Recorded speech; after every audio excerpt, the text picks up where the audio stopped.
If your phone is out of the range from the cellular tower and you want to go for the vacation for the temporary purpose, you can just try that code to forward your all calls by simple dialing this code. Just go into the dial pad, you star number sign 62 and then number sign. So this is a code, star number sign 62 number sign, and then followed by number, whatever is your number, and then hit the dial button and it will start call forwarding to that number.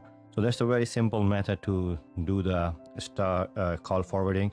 But let's say if you back into the range, cellular range, and you're back from you wanna back into the normal, it's by simple dialing the other code and get back to your business. So just by simple number sign